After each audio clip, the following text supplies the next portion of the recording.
আসসালামু আলাইকুম আদিলা, তুমি কেমন আছো? ওয়ালাইকুম আসসালাম, আমি ভালো আছি। তুমি কেমন আছো? আমিও ভালো আছি। তুমি কি জানো আজকে 21শে ফেব্রুয়ারি? হ্যাঁ, আমি জানি আজকে 21শে ফেব্রুয়ারি, কিন্তু 21শে ফেব্রুয়ারি দিন কি হয়েছিল? 21শে ফেব্রুয়ারি দিন কি হয়েছিল?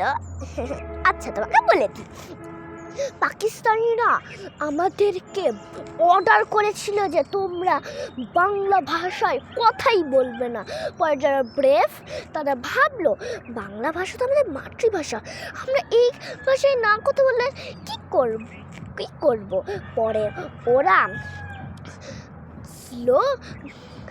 ওদের কাছে স্লোগান করে বলল, রাষ্ট্রভাষা বাংলা চাই, রাষ্ট্রভাষা বাংলা চাই।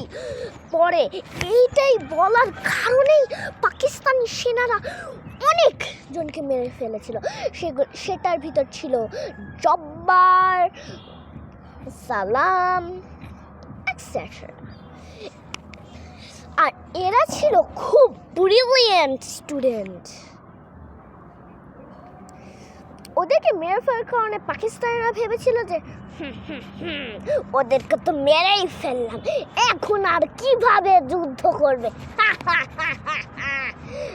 কিন্তু তারা যে মেরে ফেলেছে তারা জানে না অন্যরা কত সিরিয়াস হয়েছে।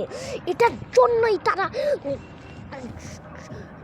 যুদ্ধ শুরু করলো 1952 সালে, এবং এই তার অনেক দিন পরে ইউনেস্কো 1999 সালে আমাদেরকে বলল যে সেই বাংলা ভাষা যে মাতৃভাষা ছিল, কিন্তু এখন সেটা হয়ে গেছে রাষ্ট্রভাষা। তারপরের দিন থেকেই আমরা শহীদ মিনারে যাই, ওদেরকে স্মরণ করে, এবং ওদের গিফট থাকবে ফুল। তাহলে তো বাংলা ভাষা একটি গর্বের ভাষা। কোনো দেশে এরকম যুদ্ধ হয় না, কিন্তু আমাদের এই বাংলা ভাষাতে যুদ্ধ করতে হয়েছে, তাই না ভাইয়া? হ্যাঁ, তাই তো।